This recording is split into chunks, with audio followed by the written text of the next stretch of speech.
Good afternoon. My name is Professor Alistair Sinclair Smythe.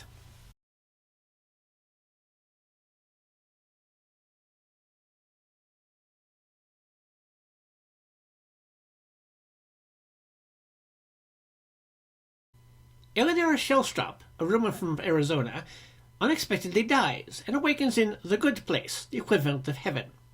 She's greeted by the neighborhood architect Michael and his artificial assistant Janet, who is there to provide for all of her needs. She meets three other new arrivals: ethics professor Chidi, philanthropist socialite Tahani, and Buddhist monk John Woo Lee, who has taken a vow of silence.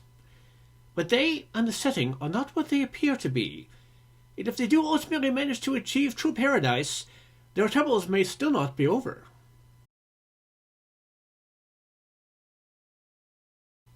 It is ultimately revealed they are in fact in the bad place, i.e. hell. Michael has set all this up as an experiment to let the four humans torture each other, with specialized torments to exploit each of their weaknesses. Eleanor is selfish, and her actions have an immediate and physical effect on surroundings, increasing her guilt and desire to hide the fact she doesn't belong in the good place. She confides in Chidi, who feels morally obligated to help her, but also guilt at the deception. Guilt intensified by his crippling inability to make any decision. Tahani is paired with Jean Yu, whose Buddhist aesthetic and vow of silence means he is unimpressed by her finery, or able to respond to her constant name-dropping. And Jean Yu is secretly Jason, a dim-witted loser from Jacksonville, Florida, who can't open his motor mouth or indulge in any of Tahani's ostentatious wealth if he wishes to keep his secret. The plan begins to fall apart when Eleanor learns about ethics from Chidi and realizes she likes being a better person, bringing Jason as well when he confides in her. The fact that they are able to adapt and improve shows that the inherent idea of humans being good or bad, determining their position in the afterlife, is inherently flawed.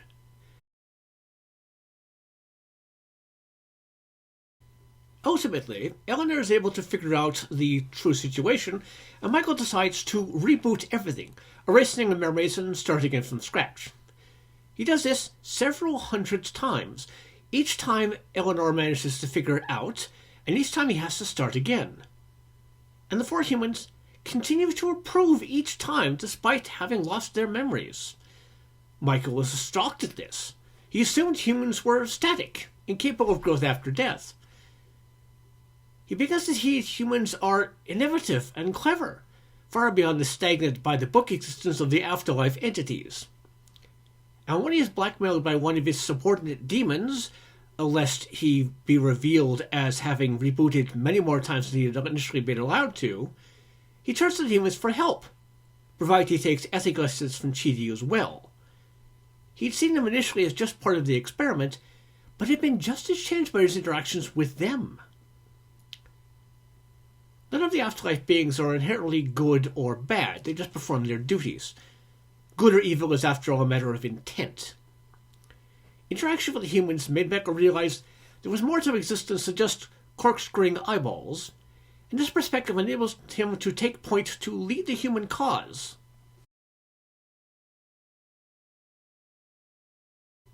Janet is an artificial being, thus setting her apart from the humans and the demonic entities. And each time Michael reboots the system, she has to be rebooted as well. But there's an unintended side effect. With each shutdown and restart, her social skills and personality are automatically enhanced, much like doing regular updates to a computer. After 800 plus reboots, she's grown into the most advanced Janet in existence, allowing her to feel true emotions and make her own choices. And their continued interactions with the four humans lead to true friendship and ultimately a fulfilling romantic relationship with Jason. She was created to be an information terminal and helper, but she ultimately grew into so much more, as Michael had, thanks to the interaction and the friendship of the humans.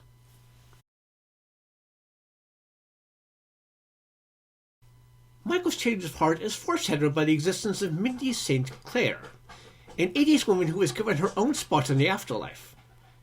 Previously a cocaine-addicted corporate lawyer, she decided to start a charity just before her accidental death. Her sister had taken up the cause in her name, creating a moral dichotomy. She'd been an objectively bad person, but much good had been done in her name. So the two forces ultimately decided to give her a medium place. Neither good nor bad, it nevertheless showed the forces of the afterlife were capable of compromise.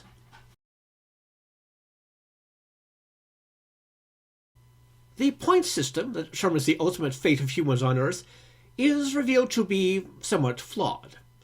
It is in fact tremendously out of date. No one new has entered the real good place in over 500 years. The point of the system is that every positive deed and every negative deed causes ripples throughout the existence of the Earth and determines positive or negative actions. But life on Earth is now far too complicated, and good point actions are ultimately cancelled out, or made even worse, by unforeseen negative consequences. Buying your grandmother from roses for her birthday can make her happy, but also unwillingly contributes to dangerous pesticide use, forced labor to pick the roses, the carbon cost of transporting them, etc. The ultimate designs a new system, whereupon the new arrivals are placed into a test environment, where they have the opportunity to grow and improve, as Michael unwittingly did with the original 4. By its very nature, the point system was bound to ultimately fail. Acts can only be objectively good or bad in isolation, but the interconnectedness of the world made the results far too morally grey for the bean counters in accounting to properly fathom.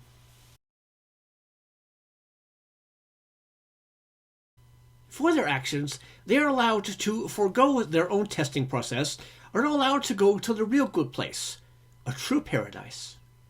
All your needs are instantly granted, and you can only do everything, forever. And therein lies the issue. All the patrons are bored to tears. They have spent ages fulfilling every dream and desire, but now they are done, and they still have eternity to fulfill. The angels are as hidebound as the demons, lacking human imagination and drive, so they trick Michael into being in charge and literally run for it. With his friend's help, Michael creates a special door for the denizens. Once you have done everything and feel truly and completely fulfilled, you can choose to walk through on a return to the universe. A concept quite similar to the Buddhist concept of nirvana. Everyone goes through the eternal cycle of reincarnation, until they ultimately manage to let go of their earthly desires, break the cycle, and achieve eternal peace. One by one, the 4 heroes achieve their destinies and choose to walk through the final door. Jason first, then Chidi.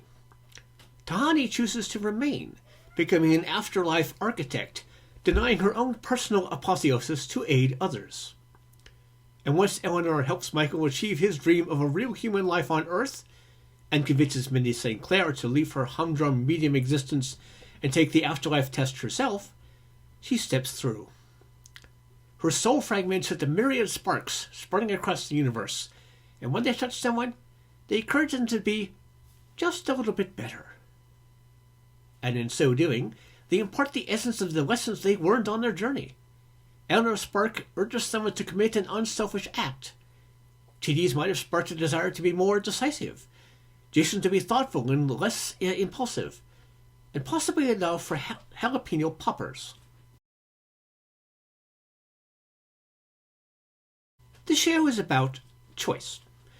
Michael chooses a new method of torture and unleashes the true potentiality of humanity and himself in the process, ultimately becoming a true human being with all our flaws and strengths. Eleanor chooses to become better, seeing beyond her own selfish desires and immediate needs.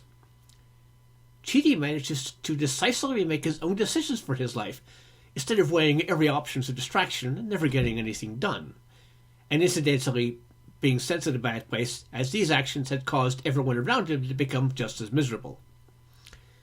Jason chooses not to act on impulse and instant gratification, becoming a much more thoughtful and fulfilled person. and Dahani chooses to devote herself to others, designing tests to help them become worthy of the good place. No longer the celebrity-obsessed name-dropper who based her self-worth on the opinions of others. And when they ultimately choose to step through the final door, they pass that on to others, helping the world to likewise become better. I'm Professor Alastair Skincairn Smythe. Good afternoon.